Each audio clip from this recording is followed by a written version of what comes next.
ஒரு வீடு கட்டுறாங்க அப்படின்னா அந்த வீட்டில் வந்து பார்த்தீங்கன்னா அந்த எட்ஜில் வந்து பார்த்தீங்கன்னா ஒரு முக்கோணம் மாதிரி ஒரு கடைசி அந்த செவுர் வந்து உயரத்தில் தான் இருக்கணும் அப்படிங்கிற ஒரு விஷயம் இருக்குது. அது வந்து ஒரு ட்ரையாங்கிள் பேஸில் வந்து எழுப்பி இருக்கணும் அந்த செவுரு அப்படின்ட்டுருக்காங்க.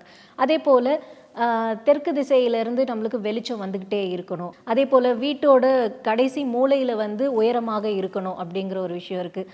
அதுவும் இல்லாமல் வந்து நம்ம என்ட்ரன்ஸ் உள்ளே வரும்போதே வந்து பார்த்திங்கன்னா நம்மளுக்கு வந்து இடம் வந்து ஸ்பேஸ் காலியாக இருக்கணும், அதில் எதுவும் வந்து நிரப்பி வைக்கக்கூடாது அப்படிங்கிற அவங்களுக்கு ஒவ்வொன்று தோன்றது சொல்கிறாங்க இல்லையா? இதில் எந்த விஷயம் வந்து சரியானது, இல்லை இதுக்கு என்ன சொல்கிறீங்க?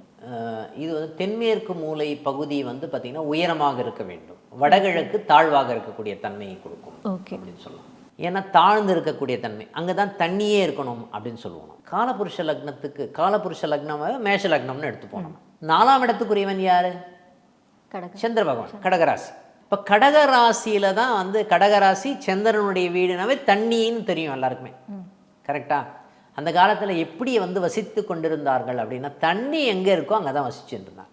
அதனால தான் வந்து பார்த்திங்கன்னா வீட்டுக்கு பக்கத்தில் தண்ணி இருக்கணும் அப்படின்னு ஒரு விஷயம். அது எந்த இடம் அப்படின்னு பார்த்தீங்கன்னா வடகிழக்கு மூலையில் வந்து பார்த்திங்கன்னா தண்ணி இருக்கணும் அப்படின்னு ஒரு நிகழ்வு இருக்குது அப்படின்னு சொல்லலாம்.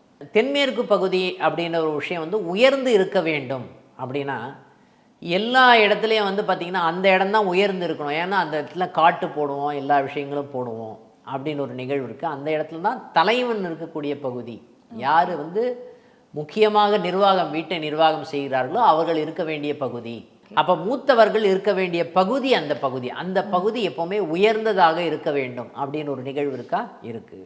இந்த மாதிரி நிகழ்வு எல்லாமே வரும்போது இந்த இடத்துல இருக்கணும், இந்த இடத்துல இருக்கக்கூடாது. தண்ணி எங்கே இருக்கணும்? இங்கே தான். அதை தண்ணியை போயிட்டு தென்மேற்கு பகுதி அந்த இடத்துல போயிட்டு நீங்கள் வந்து கிணறு வெட்டலாமா? வெட்டக்கூடாது.